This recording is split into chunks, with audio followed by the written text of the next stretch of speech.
लहानपणी आई म्हणायची, स्वयंपाक शिक, स्वयंपाक शिक. आई सतत ओरडत राहायची, पण माझं मन कधीच ऐकत नव्हतं. काय तो स्वयंपाक दररोजच उठायचं, दररोजच स्वयंपाक करायचा. मी लहान होते. आईला सतत उलटं बोलत राहायचे. आई दिवसभर शेतात काम करून दमलेली असायची, पण त्यावेळी असं मनात कधीच आलं नाही की आपली आई दिवसभर काम करून दमली असेल. आज तरी स्वयंपाक करावा, पण चुलीपुढे जाऊच वाटत नव्हतं. चुलीला सरपण तोडून आणा, चुलीतली राख भरून टाका. चूल म्हटलं तर ती पेटवायची कशी, असे कित्येक प्रश्न. चुलीत लाकडं किती घालायची, जाळ कसा लावायचा, लाकडं किती घालायची, चूल पेटवायला रॉकेल किती ओतायचं, जर रॉकेल नसेल तर कागदाने कशी पेटवायची. अशा ह्या गोष्टीमुळे चुलीपुढे जाऊच वाटत नव्हतं, म्हणजे स्वयंपाक करूच वाटत नव्हता लहानपणी. ह्या गोष्टीमुळेच स्वयंपाक करायचा कंटाळा यायचा, कारण चुलीवरचा स्वयंपाक खूप अवघड. ती शिकली फक्त आई. मला अजूनही आईसारखा स्वयंपाक करता येत नाही.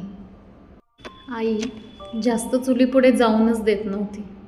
म्हणायची, भाजन तुला, लांब हो, तुला चुलीची हाई लागेल.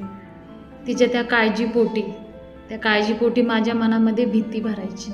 त्याच्यामुळे चुलीपुढे जायला मला पण भीती वाटायची. लहानपणी फक्त मला एवढंच काम असायचं, पाट्यावरती वाटण वाटून देणे. त्या वाटणामध्ये चुलीत भाजलेला कांदा असायचा, खोबरं असायचं, शेंगदाणे भाजलेले असायचे, कोथिंबीर, आणि ते खोबरं त्या वरुट्याने ठेचायचं आणि त्यात थोडंसं मीठ घालून ते वाटण वाटायचं. इतका भारी सुगंध सुटायचा त्या वाटणाचा, आणि ते चुलीवरचं कालवण आईच्या हातचं एकच नंबर लागायचं. मग आई चपात्या भाजायची आणि मी लाटून द्यायची. आई कौतुकाने म्हणायची, किती छान चपाती करतेस. मला खूप भारी वाटायचं. आता लग्न झाल्यापासून मी कितीही छान स्वयंपाक केला तर माझ्या आईसारखं कौतुक कोणीच करत नाही. आई ते आई असते. तर कशा वाटल्या माझ्या आईच्या आठवणी? तुम्हाला नक्की आवडल्या असतील आणि नक्कीच तुमच्या डोळ्यातून पाणी आले असेल. तर भेटूया पुढच्या व्हिडिओमध्ये अशाच एका नव्यान व्हिडिओमध्ये.